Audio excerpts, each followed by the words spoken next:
নমস্কাৰ ষ্টুডিঅ'ৰ মজিয়াত মই মিনহাজ লৈ আহিছোঁ এই মুহূৰ্তৰ গুৰুত্বপূৰ্ণ খবৰ বিধায়ক চেয়াৰমান আলীয়ে পুনৰবাৰ মিয়া প্ৰসংগত ইতিমধ্যে মন্তব্য কৰিছে সংবাদ মাধ্যমৰ সন্মুখত মিয়াসকলক জোৰ জবৰদস্তি যদিহে উজনি অসমে নিবিচাৰে তেনেহলে উজনি অসমলৈ যাবলৈ তেওঁলোকক মানা কৰিছে শ্ৰমৰ মূল্য সকলোতে আছে বাহিৰলৈ ভাৰতৰ বাহিৰলৈ যাবলৈ মিয়াসকলক আহ্বান জনাইছে ভাৰতৰ বাহিৰত অসমৰ বাহিৰত গৈ কাম কৰিবলৈ আহ্বান জনাইছে চেয়াৰমান আলীয়ে লগতে শৃংখল চলিহা সন্দৰ্ভত প্ৰশ্ন উত্থাপন কৰাৰ লগে লগে সাংবাদিকৰ সন্মুখত মন্তব্য কৰি উল্লেখ কৰিছে যে শৃংখল চলিহাৰ দৰে ভতুৱা কুকুৰৰ কিছুমান আছে ভতুৱা কুকুৰৰ সন্দৰ্ভত মই মন্তব্য নকৰো বুলি মই ইতিমধ্যে সংবাদ মাধ্যমৰ সন্মুখত মন্তব্য কৰিছে বিধায়ক চেয়াৰমান আলীয়ে এক প্ৰকাৰ শৃংখল চলিহাক ভতুৱা কুকুৰৰ লগত তুলনা কৰিছে বিধায়ক চেয়াৰমান আলীয়ে আৰু এই মুহূৰ্তত সবিশেষ খবৰ লৈ আহিবৰ কাৰণে চেষ্টা কৰিছো আপোনালোকৰ বাবে মিয়া জনগোষ্ঠীক লৈ পুনৰ মন্তব্য বিধায়ক চেয়াৰমান আলীৰ ভাৰতৰ বাহিৰত কাম কৰিবলৈ যাবলৈ আহ্বান বিধায়ক গৰাকীৰ ইয়াত কাৰো সৈতে কাজিয়া কৰি থকাৰ প্ৰয়োজন নাই বুলি মন্তব্য কৰিছে বিধায়ক চেয়াৰমান আলীয়ে উজনিৰ মানুহে যদি নিবিচাৰে তাত যাবলৈ প্ৰয়োজন নাই বুলি মন্তব্য কৰিছে চেয়াৰমান আলীয়ে শ্ৰমৰ মূল্য সকলোতে আছে সকলোতে শ্ৰমৰ মূল্য পাব আৰু এনেদৰে মন্তব্য কৰিছে বিধায়ক গৰাকীয়ে উজনি অসমৰ লোকক মাছ পাচলি বিক্ৰী কৰাতকৈ ডাক্তৰ ইঞ্জিনিয়াৰ হ'বলৈ প্ৰতিযোগিতা কৰক বুলি আহ্বান জনাইছে বিধায়ক চেয়াৰমান আলীয়ে আনহাতে শৃংখল চলিহাক প্ৰত্যাহ্বান জনালে বিধায়ক গৰাকীয়ে শৃংখল চলিহাক ভতুৱা কুকুৰৰ লগত তুলনা বিধায়ক চেয়াৰমান আলীৰ ভতুৱা কুকুৰৰ বিষয়ে মই একো নকওঁ বুলি মন্তব্য সাংবাদিকৰ সন্মুখত আৰু এই মুহূৰ্তত লৈ আহিছো কবিকে খবৰ আপোনালোকৰ বাবে শৃংখল চলিহাৰ সন্দৰ্ভত ইতিমধ্যে মন্তব্য প্ৰকাশ কৰিছে লগতে মিয়া জনগোষ্ঠীক লৈ মন্তব্য প্ৰকাশ কৰিছে বিধায়ক চেয়াৰমান আলীয়ে বিধায়ক চেয়াৰমান আলীয়ে কৈছে যদিহে উজনি অসমে মিয়া জনগোষ্ঠীক নিবিচাৰে তেনেহলে অনাকাংক্ষিতভাৱে অথবা জোৰ জবৰদস্তি উজনি অসমলৈ যাবলৈ প্ৰয়োজন নাই মিয়াসকল আৰু তাত যাই কাম কৰিবলৈ কোনো ধৰণৰ প্ৰয়োজন নাই যদিহে যাবলৈ কাম কৰিবলৈ বিচাৰে তেনেহলে ভাৰতৰ বাহিৰলৈ গুচি যাওক অসমৰ বাহিৰলৈ গুচি যাওক শ্ৰমৰ মূল্য সকলোতে আছে সকলোৰ ফালৰ পৰা শ্ৰমৰ মূল্য পাব উজনি অসমত যাই কাম কৰিবলৈ প্ৰয়োজন নাই মিয়া জনগোষ্ঠীয়ে যদিহে উজনি অসমে নিবিচাৰে আৰু এনেদৰে মন্তব্য কৰিছে বিধায়ক চেয়াৰমান আলীয়ে উজনি অসমৰ লোকে মাছ বিক্ৰী কৰিব বিচাৰিছে শাক পাচলি বিক্ৰী কৰিব বিচাৰিছে তাক লৈ আহ্বান জনাইছে তাক লৈ অভিনন্দন জনাইছে বিধায়ক চেয়াৰমান আলীয়ে কিন্তু তেওঁ উল্লেখ কৰি কৈছে মাছ শাক পাচলি বিক্ৰী কৰাতকৈ ডাক্তৰ ইঞ্জিনিয়াৰ হ'বলৈ চেষ্টা কৰক ডাক্তৰ ইঞ্জিনিয়াৰ হোৱাত প্ৰতিযোগিতা কৰক উজনি অসমৰ লোকে মিয়া লোকসকলৰ ফালৰ পৰা যেনেদৰে ডাক্তৰ ইঞ্জিনিয়াৰ ওলাই আছে প্ৰত্যেক বছৰে ঠিক তেনেদৰে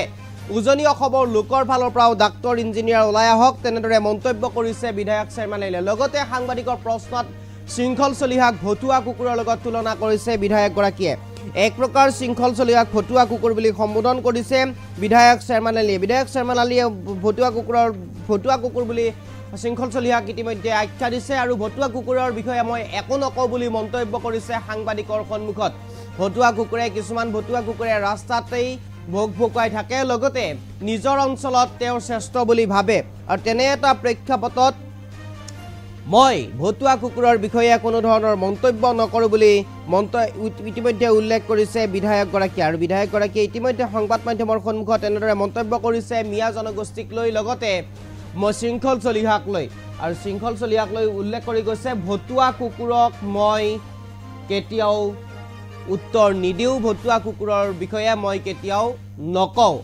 সাংবাদিকৰ সন্দৰ্ভত শৃংখল চলিহা সন্দৰ্ভত সাংবাদিকে প্ৰশ্ন কৰিছিল আৰু সাংবাদিকে প্ৰশ্ন কৰাৰ পিছতেই তেনেদৰে মন্তব্য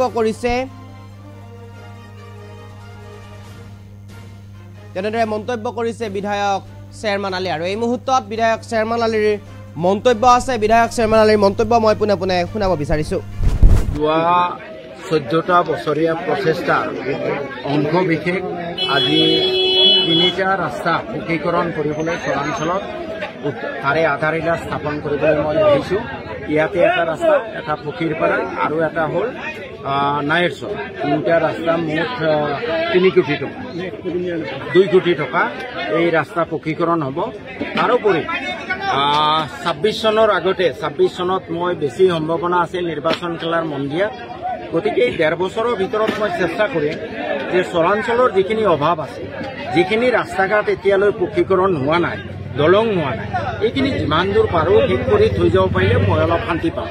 এতিয়ালৈ মইতো কংগ্ৰেছতে আছোঁ, কংগ্ৰেছক কেইবাটাও চৰ্ত দিছোঁ। তাৰে প্ৰধান চৰ্ত 3টা। শদিয়াৰ পৰা ধুবুৰীলৈ ব্ৰহ্মপুত্ৰ নদী নিয়ন্ত্ৰণ কৰিব নাই, চৰৰ মাটিৰ পট্টা দিব নাই, ভূমিহীন মানুহক সংস্থাপন দিব নাই। অন্ততঃ 3টা চৰ্ত, 3টা কথাও যদি তেওঁলোকে কৈ দিয়ে যে আমি কৰিম মোৰ নাম নোলোৱাকে, যে কংগ্ৰেছ পাৱাৰত আহিলে, কালিও যদি ঘোষণা কৰে যে কংগ্ৰেছ পাৱাৰত আহিলে আমি শদিয়াৰ পৰা ধুবুৰীলৈ নদী নিয়ন্ত্ৰণ কৰিম, গৰাখহনীয়া গৃহহীন মানুহক আমি সংস্থাপন দিম, চৰমাটিৰ পাট্টা দিম, পৰহি তাৰ পিছদিনাখন মই ক্ষমা খুজি কংগ্ৰেছ দলত আকৌ ছাছপেনশ্যন উঠাবলৈ। কি ক'ব ছাৰ? উচ্ছেদক লৈ কি মন্তব্য? উচ্ছেদ এইটো আপোনালোকে চাই আছে, গোটেই 8টা বছৰ বিজেপি চৰকাৰে ধৰ্মীয় মেৰুকৰণৰ ৰাজনীতি কৰিবলৈ এটা জনগোষ্ঠীক টাৰ্গেট কৰি লৈছে আৰু তেওঁলোকক অমানৱীয়ভাৱে উচ্চতম ন্যায়ালয়ৰ ৰায়ৰ বিৰুদ্ধে গৈ তেওঁলোকে উচ্ছেদ কৰি আছে। মই ভাবোঁ, মই আহ্বান জনাওঁ হিমন্ত বিশ্ব শৰ্মা, আপুনি অসমৰ মুখ্যমন্ত্ৰী, মানুহৰ শাৰীৰ পৰা পশুত্বলৈ নানামিব। অনাগত দিনত ইতিহাসে যাতে আপোনাক এজন শাসক, সুশাসক হিচাপে মনত ৰাখে, তাৰ কাৰণে আপোনাক আকৌ আহ্বান জনাইছোঁ যে আপোনাৰ ৰাজনৈতিক লাভালাভৰ কাৰণে মানুহৰ পৰা পশুত্বৰ শাৰীলৈ নানামিব। এই উচ্ছেদিত মানুহবোৰৰ নহ'লে তেওঁলোকৰ যিটো আত্মাৰ কান্দোন, সেয়া ভৱিষ্যতে আপোনাৰ কাৰণে কাল হ'ব পাৰে। শৃংখল চলিয়া অপেন গুণ্ডা টেক্স বুলি স্বীকাৰ কৰিছে, কি ক'ব? কিছুমান ভতুৱা কুকুৰ আছে নিজৰ গলিতে শ্বেৰ বুলি ভাবে। সেই ভতুৱা কুকুৰৰ বিষয়ে মই কিবা কৈ মোৰ মুখখন মই অপবিত্ৰ কৰিব নোখোজোঁ।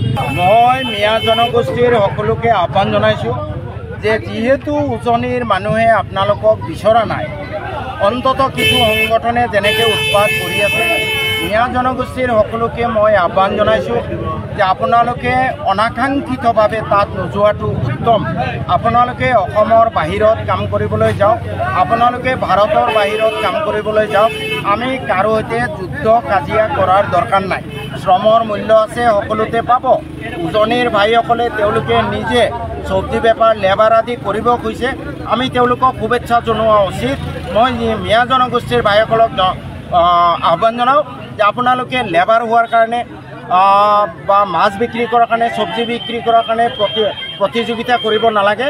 আপোনালোকে প্ৰতিযোগিতা কৰক IAS হোৱাৰ কাৰণে, ডক্টৰ হোৱাৰ কাৰণে, ইঞ্জিনিয়াৰ হোৱাৰ কাৰণে, চাইণ্টিষ্ট হোৱাৰ কাৰণে। যোৱা 14টা বছৰীয়া প্ৰচেষ্টাৰ অংশ বিশেষ আজি 3টা ৰাস্তা পকীকৰণ কৰিবলৈ চৰাঞ্চলত তাৰে আধাৰশিলা স্থাপন কৰিবলৈ মই আহিছোঁ। ইয়াতে এটা ৰাস্তা, এটা পকীৰপাৰা আৰু এটা হ'ল নাইৰচৰ। 3টা ৰাস্তা মুঠ 3 কোটি টকা, 2 কোটি টকা এই ৰাস্তা পকীকৰণ হ'ব। তাৰোপৰি 26 চনৰ আগতে, 26 চনত মই বেছি সম্ভাৱনা আছিল নিৰ্বাচন খেলাৰ মন দিয়া, গতিকে এই 1.5 বছৰৰ ভিতৰত মই চেষ্টা কৰিম যে চৰাঞ্চলৰ যিখিনি অভাৱ আছে, যিখিনি ৰাস্তা ঘাট এতিয়ালৈ পকীকৰণ হোৱা নাই, দলং হোৱা নাই, এইখিনি যিমান দূৰ পাৰোঁ ঠিক কৰি থৈ যাব পাৰিলে মই অলপ শান্তি পাওঁ। এতিয়ালৈ মইতো কংগ্ৰেছতে আছোঁ, কংগ্ৰেছক কেইবাটাও চৰ্ত দিছোঁ। তাৰে প্ৰধান চৰ্ত 3টা। শদিয়াৰ পৰা ধুবুৰীলৈ ব্ৰহ্মপুত্ৰ নদী নিয়ন্ত্ৰণ কৰিব নাই, চৰৰ মাটিৰ পট্টা দিব নাই, ভূমিহীন মানুহক সংস্থাপন দিব নাই। অন্ততঃ 3টা চৰ্ত, 3টা কথাও যদি তেওঁলোকে কৈ দিয়ে যে আমি কৰিম মোৰ নাম নোলোৱাকে, যে কংগ্ৰেছ পাৱাৰত আহিলে, কালিও যদি ঘোষণা কৰে যে কংগ্ৰেছ পাৱাৰত আহিলে আমি শদিয়াৰ পৰা ধুবুৰীলৈ নদী নিয়ন্ত্ৰণ কৰিম, গৰাখহনীয়া গৃহহীন মানুহক আমি সংস্থাপন দিম, চৰমাটিৰ পাট্টা দিম, পৰহি তাৰ পিছদিনাখন মই ক্ষমা খুজি কংগ্ৰেছ দলত আকৌ ছাছপেনশ্যন উঠাবলৈ। কি ক'ব ছাৰ? উচ্ছেদক লৈ কি মন্তব্য? উচ্ছেদ এইটো আপোনালোকে চাই আছে, গোটেই 8টা বছৰ বিজেপি চৰকাৰে ধৰ্মীয় মেৰুকৰণৰ ৰাজনীতি কৰিবলৈ এটা জনগোষ্ঠীক টাৰ্গেট কৰি লৈছে আৰু তেওঁলোকক অমানৱীয়ভাৱে উচ্চতম ন্যায়ালয়ৰ ৰায়ৰ বিৰুদ্ধে গৈ তেওঁলোকে উচ্ছেদ কৰি আছে। মই ভাবোঁ, মই আহ্বান জনাওঁ হিমন্ত বিশ্ব শৰ্মা, আপুনি অসমৰ মুখ্যমন্ত্ৰী, মানুহৰ শাৰীৰ পৰা পশুত্বলৈ নানামিব। অনাগত দিনত ইতিহাসে যাতে আপোনাক এজন শাসক শাসক হিচাপে মনত ৰাখে তাৰ কাৰণে আপোনাক আকৌ আহ্বান জনাইছোঁ যে আপোনাৰ ৰাজনৈতিক লাভালাভৰ কাৰণে মানুহৰ পৰা ৭৫ হাৰিলৈ নানামিব। এই উচ্ছেদিত মানুহবোৰৰ নহলে তেওঁলোকৰ যিটো আত্মাৰ কান্দোন সেয়া ভৱিষ্যতে আপোনাৰ কাৰণে কাল হ'ব পাৰে। শৃংখল চলিয়া অপেন গুণ্ডা টেক্স বুলি স্বীকাৰ কৰিছে, কি কয় সম্পৰ্কে? কিছুমান ভতুৱা কুকুৰ আছে নিজৰ গলিতে শ্বেৰ বুলি ভাবে। সেই ভতুৱা কুকুৰৰ বিষয়ে মই কিবা কৈ মোৰ মুখখন মই অপবিত্ৰ কৰিব নোখোজো। মই মিয়া জনগোষ্ঠীৰ সকলোকে আহ্বান জনাইছোঁ যে যিহেতু উজনিৰ মানুহে আপোনালোকক বিচৰা নাই, অন্তত কিছু সংগঠনে যেনেকৈ উৎপাত কৰি আছে, মিয়া জনগোষ্ঠীৰ সকলোকে মই আহ্বান জনাইছোঁ যে আপোনালোকে অনাকাংক্ষিতভাৱে তাত নোযোৱাটো উত্তম। আপোনালোকে অসমৰ বাহিৰত কাম কৰিবলৈ যাওক, আপোনালোকে ভাৰতৰ বাহিৰত কাম কৰিবলৈ যাওক। আমি কাৰো সৈতে যুদ্ধ কাজিয়া কৰাৰ দৰকাৰ নাই। শ্ৰমৰ মূল্য আছে, সকলোতে পাব। উজনিৰ ভাইসকলে তেওঁলোকে নিজে চব্জি বেপাৰ লেবাৰ আদি কৰিব খুজিছে, আমি তেওঁলোকক শুভেচ্ছা জনোৱা উচিত।